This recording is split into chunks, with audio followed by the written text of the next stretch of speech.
बिस्मिल्लाहिर्रहमानिर्रहीम। अस्सलाम वालेकुम। शाम का वक़्त था। मैं अपने कमरे में बैठा उठा, अम्मी मेरे कमरे में आई और मुझे बताया कि मेरा दोस्त आज इंतकाल कर गया। मैं आज की तनों में हैरान हुआ और मुझे दुख भी हुआ। मैंने अम्मी से पूछा, अम्मी आज की मौत कैसे हुई, क्योंकि उससे कोई बीमारी वगैरह भी नहीं थी।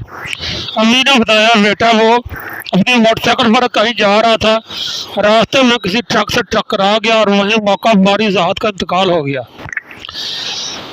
जल्दी जाओ। थोड़ी देर बाद इस्तेनाज़ा है। मैं जल्दी जल्दी खड़ा हुआ, जूते पहनकर घर से बाहर निकल आया।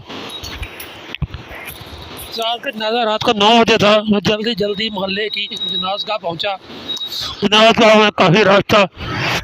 ज़ात के घर वाले उसकी अचानक मौत पर रो रहे थे। मुझे भी ज़ात की यूँ अचानक मौत पर काफ़ी दुख था। जनाजे के बाद बहुत सारे लोग अपने घर को चले गए। मुझे ज़ात की यूँ अचानक मौत पर काफ़ी दुख था। जनाजे के बाद बहुत सारे लोग अपने घर को चले गए, लेकिन चूँकि साथ मेरा करीबी दोस्त था, इसलिए मैं नमाज को दफनाने के लिए कब्रिस्तान में गया था।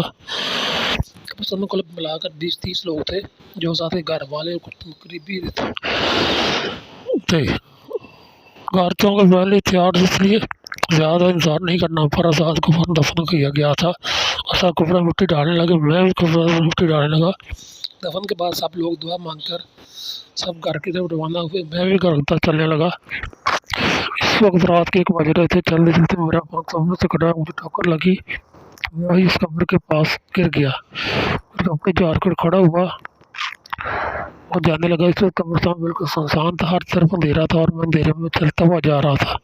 क्योंकि हमारे इलाके का कब्रिस्तान काफ़ी बड़ा था, इसलिए कब्रिस्तान में निकलने के लिए भी काफ़ी वक्त लग जाता था। कब्रिस्तान में कांटेदार झाड़ियाँ और पत्थर पड़े थे। मैंने सोचा, मोबाइल की टॉर्च जलाकर चलता हूँ, इससे रोशनी होगी और रोशा दिखने में भी आसानी होगी। लेकिन मैंने जैसे मोबाइल निकालने के लिए जेब में हाथ डाला तो मुझे हैरानगी हुई। मोबाइल जेब में नहीं था। मैंने सारी जेब में देख ली, लेकिन मोबाइल मुझे कहीं नहीं मिला। मैं हैरान था, आखिर मेरा मोबाइल कहाँ है, क्या कहाँ, क्योंकि मैं घर से मोबाइल लेकर निकला था। मुझे परेशानी होने लगी। फिर मुझे याद है, जब कब्र के पाँव में ठोकर लगी और मैं गिर गया, शायद मोबाइल वहीं मेरी जेब से गिर गया हो। ये ख्याल आते ही मैं फ़ौरन वापस जगह जाने लगा जहाँ मैं गिरा था। यकीनन मेरा मोबाइल भी वहीं गिर गया हुआ। मैं तेज़ी से भागते हुए इस कब्र के पास पहुँचा जहाँ ठोकर खाकर मैं गिरा था। इस कब्र के पास पहुंचकर मैंने अपने मोबाइल को ढूंढना शुरू किया और थोड़ी ही देर में मुझे मेरा मोबाइल मिल गया। मैंने खुदा का शुक्र अदा किया। मैं मोबाइल उठाकर वापस घर की तरफ जाने लगा, लेकिन अचानक मेरी नज़र इतनी खूबसूरत लड़कियों में पड़ी, जो दूर मुझे कब्रिस्तान के पास चलती हुई नज़र आई। लड़कियां बहुत खूबसूरत और मॉडर्न थी और चलते हुए ज़ात की कब्र की तरफ आ रही थी।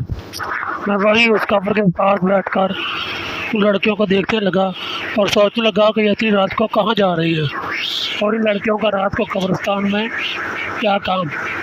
फिर मैंने देखा वो सब लड़कियाँ चलती हुई ज़ात की कब्र के पास आकर रुक गई। मैं वहीं बैठा गौर से उन्हें देख रहा था।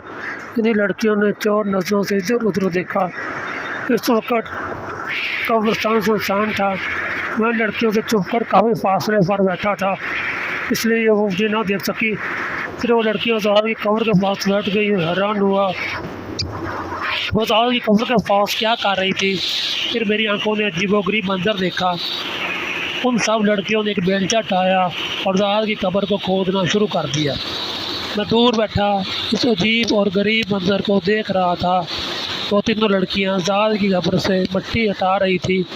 मैं जानता था वो भी जो भी कर रही हैं गलत कर रही हैं, लेकिन मैं उनको देख कर इतना हैरान हुआ और सदमे था कि मेरे के पास जाकर उनको रोकता। और मैं हैरान भी था कि वह आकर ज़ात कब्र को क्यों खोद रही है। तो फिर लड़कियों ने ज़ात की कब्र से मिट्टी हटा ली और इन तीनों ने मिलकर कब्र से लाश बाहर निकाली। मेरी आंखें खौफ से फैल गई। न जाने वो तीनों लड़कियां क्या करने वाली थी। मैंने सोचा शायद वो कोई इंसान ना हो, कोई जिन भूत या चुड़ैल हो, इसलिए ऐसी हरकतें कर रही हो, क्योंकि कोई इंसान इस तरह की हरकतें नहीं कर सकता। मेरा दिल खौफ से घबरा रहा था। फिर मैंने देखा इन तीनों ने ज़ात की लाश से कफन हटा लिया और एक ने एक चाकू ने कहा जहर के जिस्म से गोश्त निकालने लगी। मुझे अपनी आंखों पर यकीन नहीं आ रहा था, मैं जो देख रहा हूँ वो सच है। तो लड़कियाँ जहर के जिस्म से गोश्त काट काट कर एक बहुत बड़ी चापर में डाल रही थी। मैं उनके पास जाने की जरूरत नहीं कर पा रहा था, क्योंकि ये मंज़र देखकर ही मेरा जिस्म खौफ से कांप रहा था। फिर इन लड़कियों ने जहर के जिस्म का सारा गोश्त काट कर छापर में डाल दिया, और फिर इन तीनों लड़कियों ने जहर के जिस्म पर कफन डाल दिया और लाश को कब्र में धक्का देकर फिर से मिट्टी डालने लगी। फिर इन तीनों ने कब्र को वैसे ही बंद कर दिया जैसे पहले बंद थी। उसके बाद वो लड़कियां गोश्त वाला छापर उठाकर खड़ी हुई। तो फिर मैंने गौर से इन लड़कियों के चेहरे के पैरों को गौर से देखा। इनके पैर इंसानों की तरह सीधे थे। इनमें से एक लड़की बोली, आज तो काफ़ी गोश्त मिल गया है, अब 6 दिन आराम से गुजर जाएंगे। वो लड़की उर्दू में बात कर रही थी और उनके पैर भी सीधे इंसानों की तरह थे। इसका मतलब ये है कि वो कोई जिन चुड़ैलें नहीं थी, वो इंसान थी। लेकिन कोई इंसान इस तरह की हरकतें क्यों कर रहा था? वो लड़कियां गोश्त का छापर उठाकर कब्रिस्तान से बाहर निकल गई और मैं अभी तक सदमे में था कि ये मैंने क्या देखा। फिर मैं घर वापस आ गया और सारी रात इस खौफनाक मंजर को याद करके डरता रहा। मुझे सारी रात नींद भी ना आई। बार बार वो खौफनाक मंजर मेरे सामने आ जाता। अगले दिन मैं पुलिस स्टेशन चला गया और थाने के SHO गजनफर अकबाल से मिला और उन्होंने SHO को रात का सारा वाक़या सुना दिया। मेरी बात सुनकर SHO हैरान रह गए, उन्हें मेरी बात का यकीन नहीं आया। फिर उन्होंने कहा, ठीक है, अगर तुम कहते हो तो हम आज रात कब्रिस्तान जाकर देखते हैं कि तुम सच कह रहे हो या झूठ। मैंने कहा, नहीं सर, आज रात नहीं जाएंगे, कुछ दिन इंतज़ार कर लें, मोहल्ले में किसी की फौतगी हो जाए और फिर इसी रात कब्रिस्तान जाएंगे, क्योंकि ये लड़कियाँ नए दफन मर्दों पर हमला करती हैं। SHO को मेरा मशवरा पसंद आया। 2 दिन बाद हमारे मोहल्ले के एक बुजुर्ग का इंतकाल हुआ। यही मौका था इन तीनों लड़कियों को रंगे हाथों पकड़ने का। मैंने SHO को बता दिया और प्लान के मुताबिक मैं और SHO जनाजा में शरीक हुए और फिर इस मुर्दे को दफन करने के लिए कब्रिस्तान में सब अपने अपने घरों में वापस चले गए और कब्रिस्तान खाली हो गया। फिर मैं और SHO एक बड़ी कब्र के नीचे चुप पर बैठ गए और उन तीनों लड़कियों के आने का इंतजार करने लगे। मैं बैठे बैठे काफ़ी देर हो गई थी, लेकिन वो लड़कियां नहीं आई और रात के 2 बज गए। SHO ने मशकूक निगाहों से देखकर मेरी तरफ कहा, वो लड़कियां तो अभी तक नहीं आई, तुम तो कहते थे वो ताज़ा दफन मुर्दों का गोश्त काटती हैं। मैंने कहा, सर अब थोड़ा इंतज़ार कर रहे हैं, वो ज़रूर आएंगी। SHO मेरे साथ था। मैं वहाँ काफ़ी देर कब्र के पीछे बैठे रहे। फिर SHO बैठे बैठे सो गया और मैं अकेला इंतज़ार करने लगा और रास्ता देखने लगा। फिर मुझे दूर से वो तीनों लड़कियां आती हुई नज़र आई। मैंने जल्दी जल्दी SHO को जगाया, उनको दिखाया। वो देख कर सारी लड़कियां आ रही हैं। SHO ने गौर से लड़कियों को देखा। वो सब चलती हुई वो नई दफन बुजुर्ग की कब्र के पास आकर रुक गई थी। मैं और SHO गौर से देख रहे थे कि लड़कियों ने ईद देखकर सली की। कब्रिस्तान में कोई और तो नहीं, इस वक्त कब्रिस्तान में हमारे अलावा और कोई नहीं था। हम दोनों लड़कियों से काफ़ी फासले पर ऐसी जगह बैठे हुए थे जहाँ से वो हमें नहीं देख सकती थी, लेकिन हम उन्हें वासानी देख सकते थे। SHO हर से लड़कियों को देखने लगा।